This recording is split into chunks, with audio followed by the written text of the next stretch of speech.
Okay. So I will present my work. It's titled.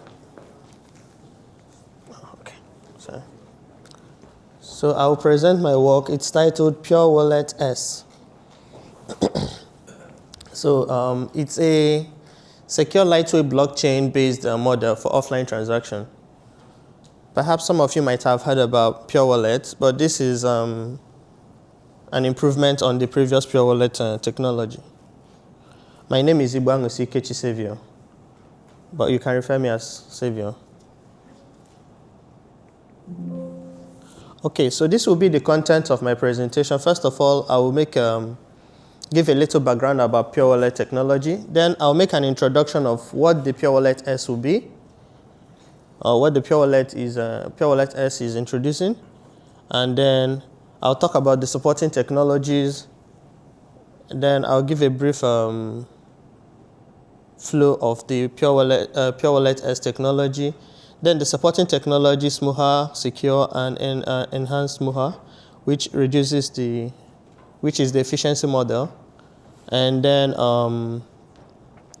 performance analysis of what the Pure Wallet S looks like, and then the conclusion. The major goal of Pure Wallet as a technology is about helping to do offline transaction, especially something looking like financial transaction. So these days, you still use your paper, your cash, fiat currency. If you want to make an offline transaction, what you would normally do is you go to the bank or go to the ATM, withdraw some money. Then after you withdraw the money, you maybe put it in your wallet or have it in your bag. Then you go to where you want to buy something. Perhaps you want to buy fruits, right? You bring out the cash, pay the seller. The seller receives the cash and then takes the cash to the bank, and then the money is added to his or her wallet, right? So this is the normal offline transaction flow currently when you are using the fiat. But how do you do this kind of something similar if you want to use something like blockchain technology backing the currency? So that is what we're proposing. We are proposing something that can help us to, perhaps in the future, technology gets to the point where something like cryptocurrency becomes the normal standard mode of transaction. You may have a situation where offline may be necessary and Pure Wallet may become useful. So if this is the case, that blockchain cryptocurrency becomes popular to the point that it's used daily, or perhaps maybe a special location where it's used, and need for offline transaction arises, Pure Wallet will follow something like this. First of all, from your Bitcoin or from your cryptocurrency wallet, maybe Ethereum, then you withdraw some of your Ethereum and have it as token through something we call the token manager. For something like Bitcoin, you have to build a separate system to manage this. But if it's like an Ethereum system, this will typically be a smart contract. So you make a code that will execute to allow you generate a token that you can use for offline transaction. Now, when you've generated this token, it's in your device, it's in your phone, but it doesn't require internet to prove that you have something, because you generated the token when you had internet, and while residing in your phone, it can be used for transaction even if your internet goes off. So this serves for offline transaction because you don't necessarily need internet to do the transaction when you have to do it. So at this point, you make your transaction through maybe NFC, maybe Bluetooth, maybe any other means. You transfer from your phone to the seller's phone. Maybe the person is selling Apple. You transfer to their phone. Now they have received the token. And the next thing they will do is that they will take this token and send it to the token manager. This token manager is the same with this token manager. So from this seller's address or from his wallet or her wallet, they send it to the token manager. The token manager already knows what the token value is. And then it will take the value of that token and add it to the seller's wallet. So this is the basic technology of Pure Wallet. Any questions so far? It's simple, right? Straightforward. Okay, so let's continue.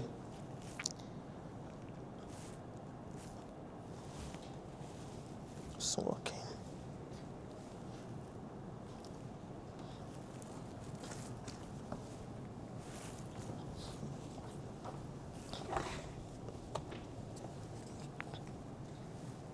It's not working well.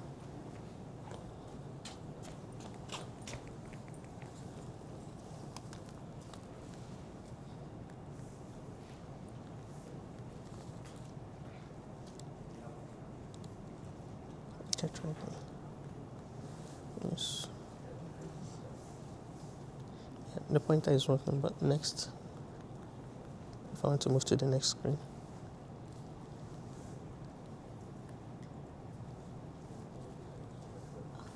Okay.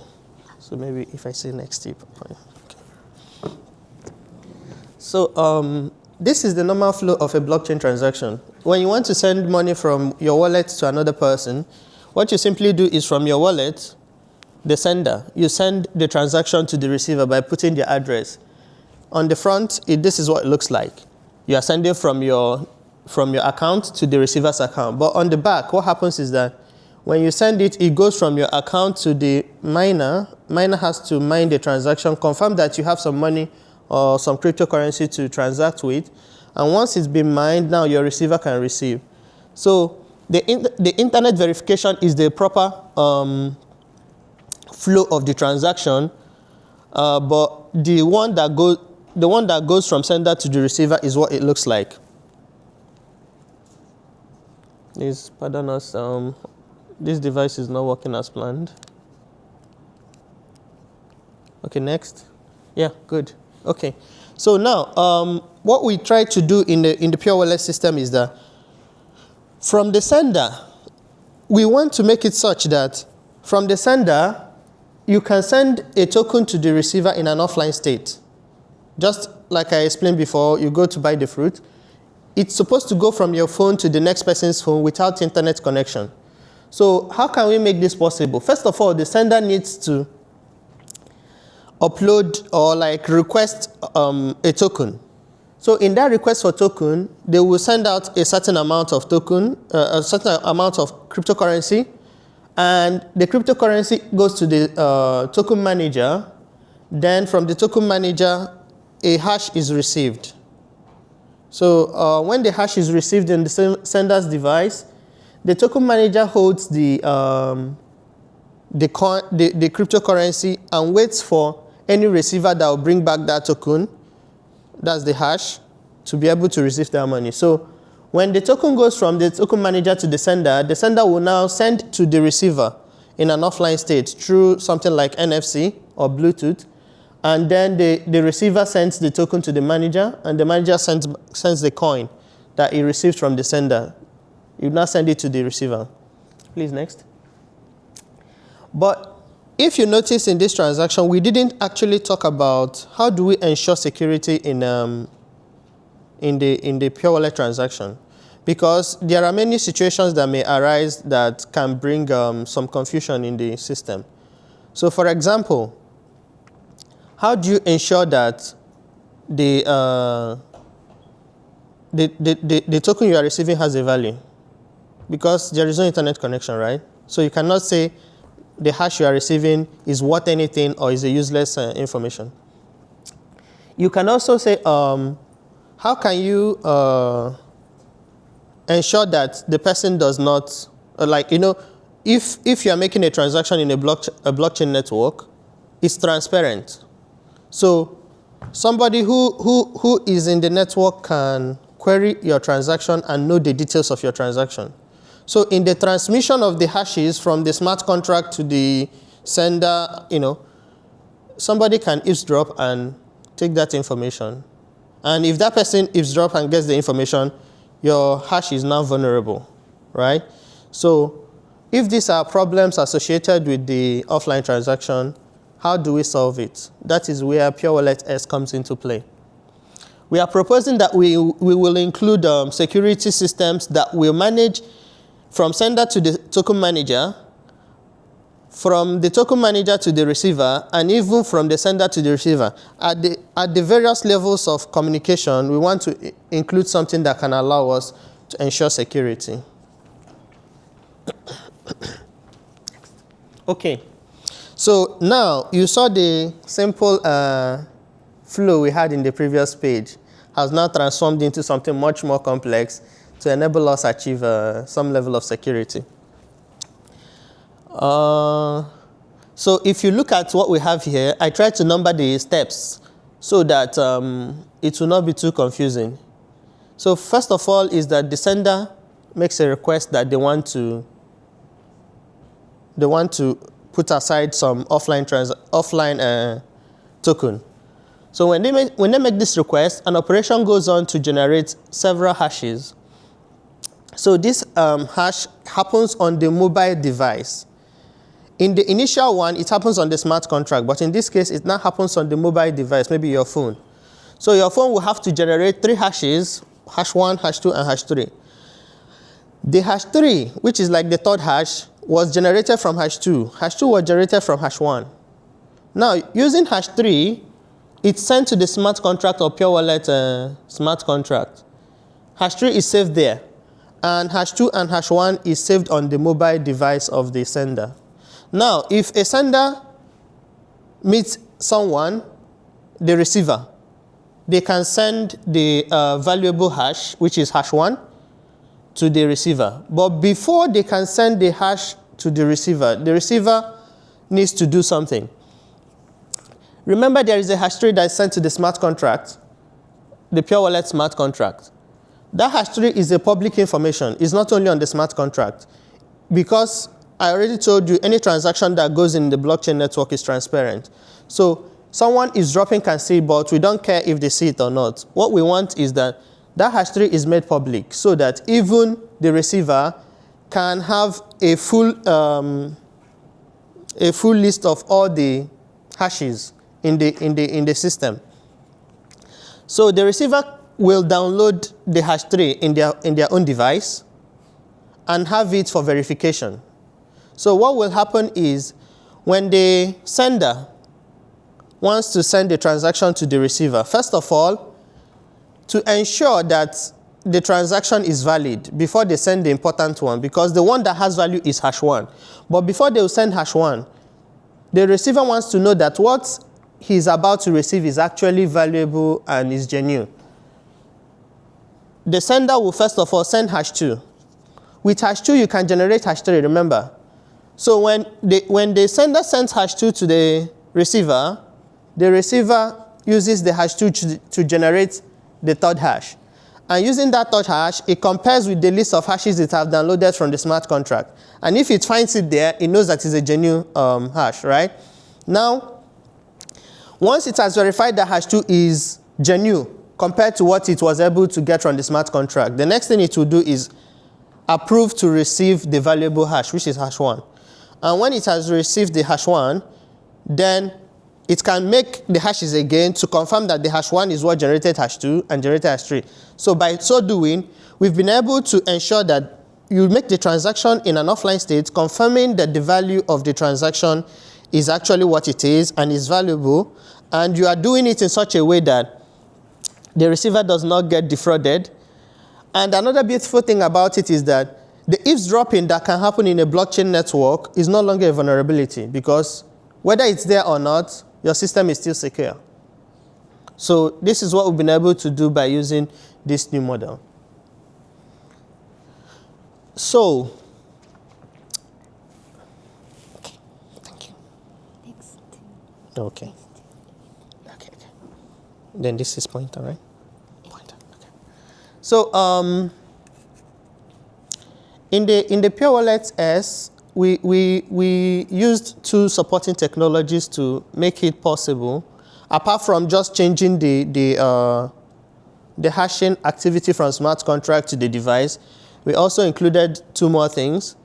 First of all is we included something called Smuha Secure. So Smuha is an algorithm we made much earlier, but what we tried to do there is the multiple hashing stages. But in this case, we kind of tailored it to fit the change of flow from the mobile device to smart contract instead of from the smart contract to the mobile device.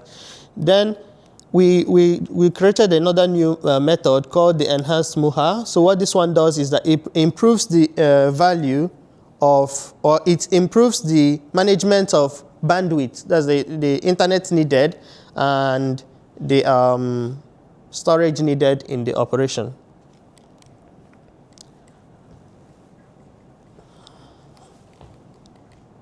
Sorry, I don't know what's going on. It's not working very well. It's so slow. Please bear with us.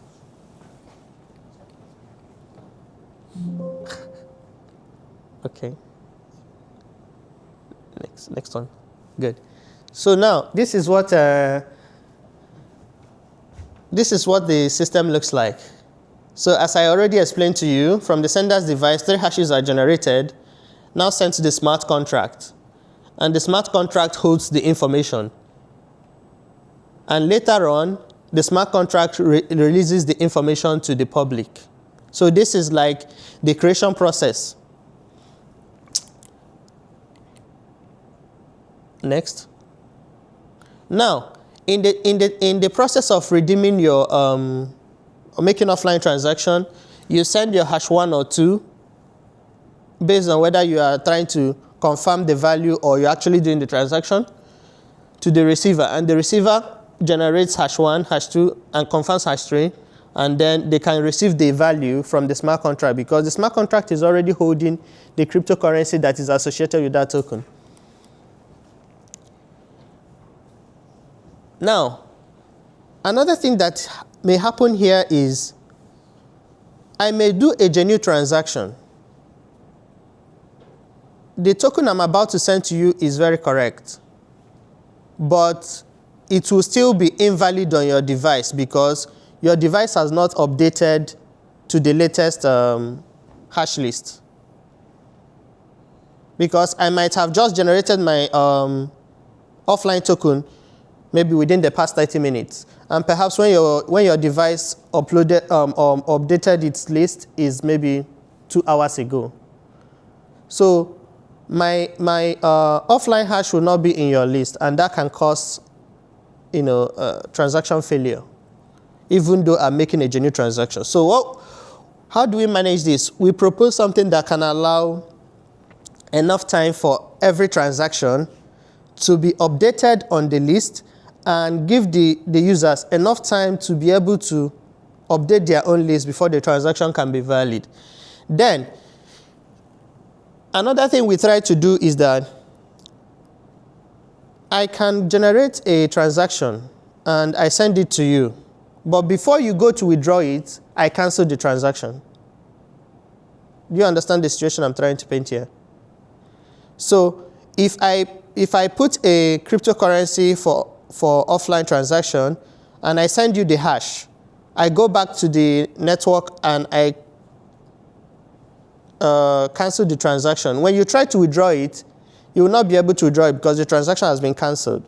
So we also try to manage it using this such that whenever you make an offline transaction, you cannot cancel it until the time for its validity is exhausted. So you cannot just create a transaction and cancel it. Even if you request for cancel, it takes a period before it can cancel. So that's what we're trying to enforce here. Then the next thing is that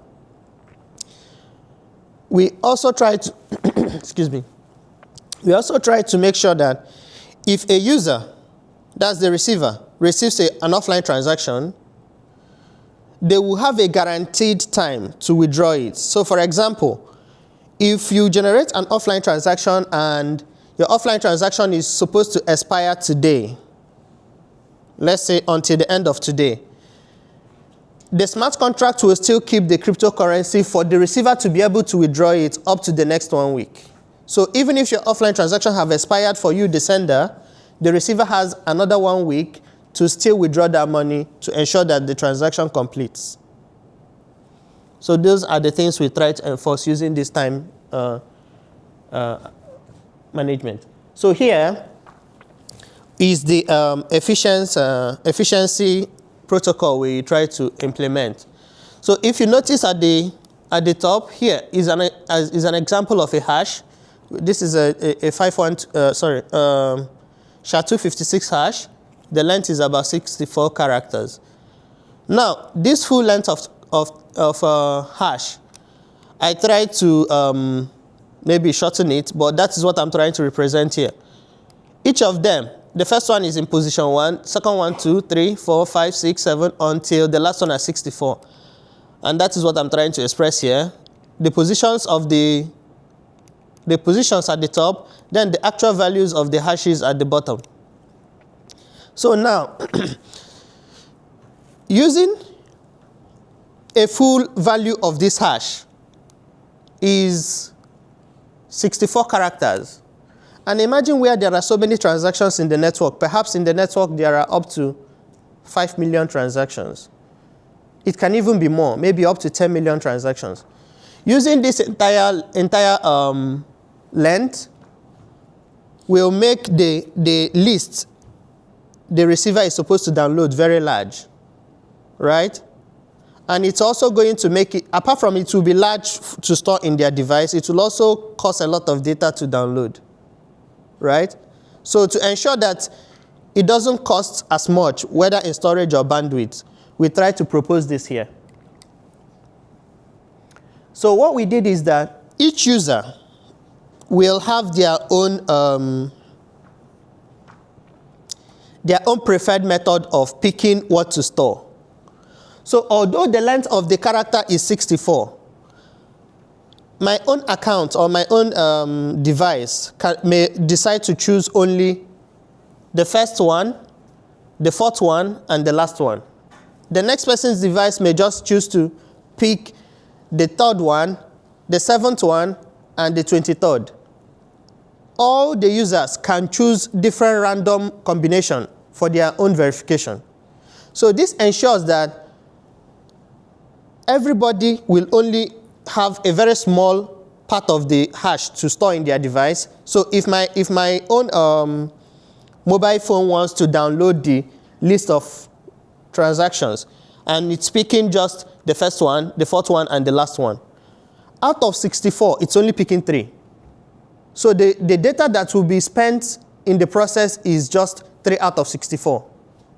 And the storage of what it will occupy in my mobile phone to keep the verification, the verification data will also be 3 out of 64. So by using this method, we've been able to reduce the storage requirement drastically. You can do the maths, but you get the idea, drastically. So, and the beautiful thing is that every user can, they may not do it deliberately, but their own device randomly can decide the positions it would like to be picking for every hash. Next. So by doing this, this is just a little comparison of what our system during testing looked like. So when we made the system, I tried to bombard it with a lot of transactions, and in the network we had almost about 5 million transactions. And using this new method, it was interesting that even in a situation of up to 5 million transactions, it took, even though I ran on a MacBook, it took only 1 millisecond to verify if a transaction is valid or not out of 5 million transactions, showing that it is very efficient. Perhaps with a mobile phone, it may take like 1 or 2 seconds, but I doubt if it will take up to that, depending on your phone, sure.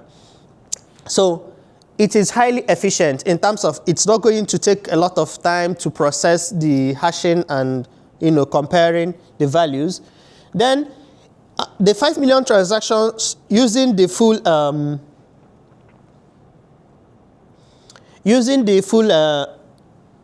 length, and like using the full hash value and then picking only 3 out of it. 5 million transactions only occupy 160 MB. Actually, it's a little less, maybe it's an approximation, about 150 something. So if you have over 5 million transactions and it's only consuming 150 MB, it's better than when it would have consumed the entire thing, perhaps going almost up to 1 gig. So it has reduced the storage significantly. And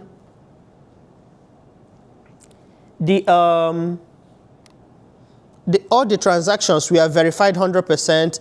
For every single transaction that was valid, it confirmed that it's valid. For any single transaction that was invalid, it was able to pick it up and say it's invalid. So it was 100% efficient in the security. And because it's excuse me, and because it's a hashing algorithm that is considered quantum resistant that we used 512 in our testing and 256 in our testing. Both are referred as quantum resistant. So if our model used this method and has handled it correctly, it's also, in extension, acceptable to say that what we have here, because it's based on a quantum resistant hashing, is also quantum resistant. Next, please. So this is a picture to show you the comparison. So we ran the hashing efficiency model on several hashing protocols.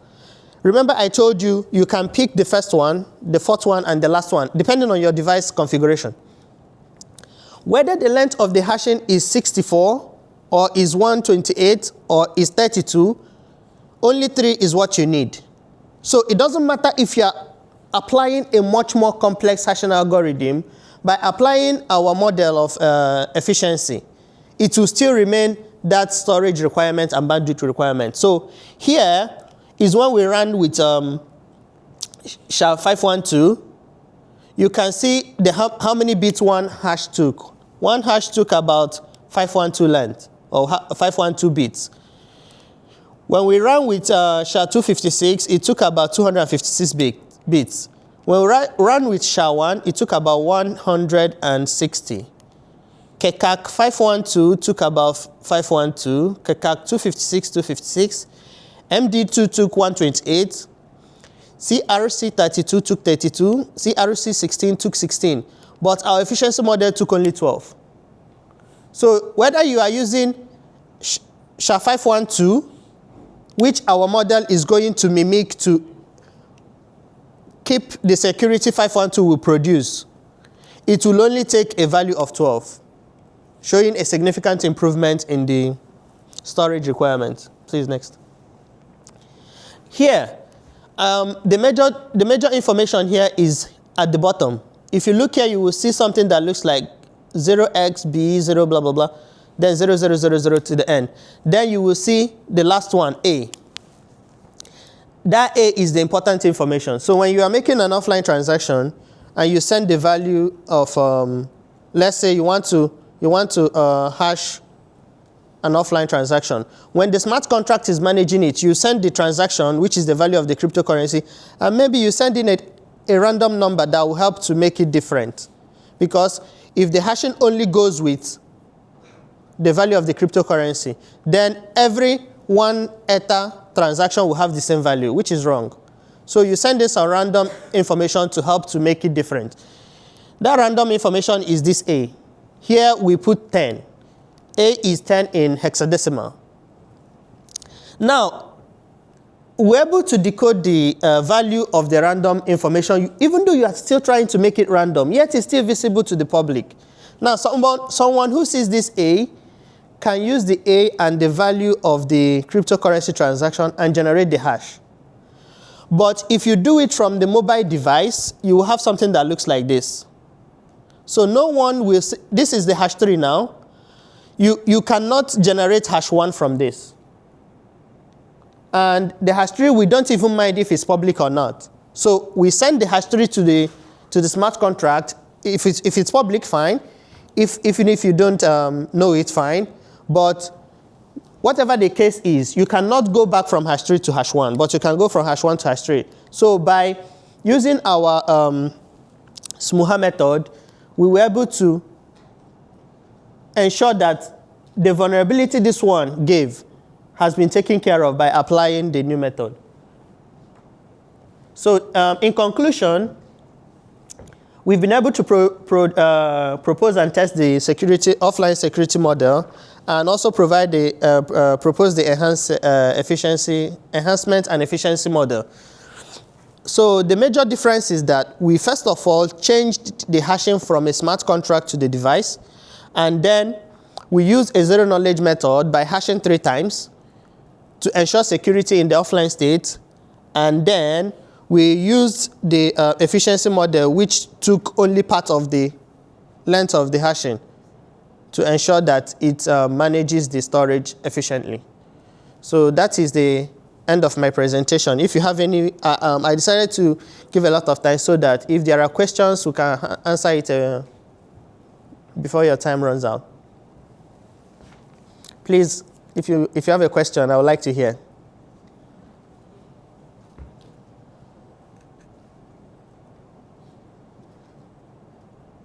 No question?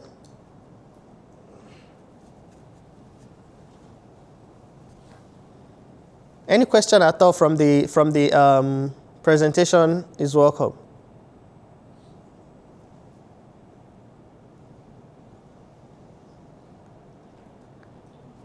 Okay, please. My question is, like you said, that when you collect the token, you send the hash to the receiver. In a situation where, since it's offline, you send the hash to the receiver, you can still send the same hash to another receiver. Okay. So how do you manage such situation? Okay, so in this situation, the way we did it so far is that on the mobile application, at the point of sending the transaction to the receiver, it's removed from the sender's device. So immediately you send it to the receiver, it's deleted from your own. So it's no longer available for you to send it again. It's like the protocol before the function runs from the beginning to the end, and the transaction sends from your device to the next. The one in your database will be removed. That is how we handled it.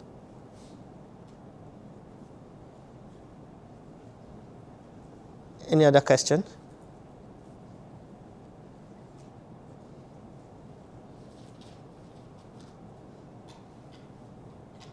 Okay. I think there is no more questions. So that will mark the end of the class. Thank you.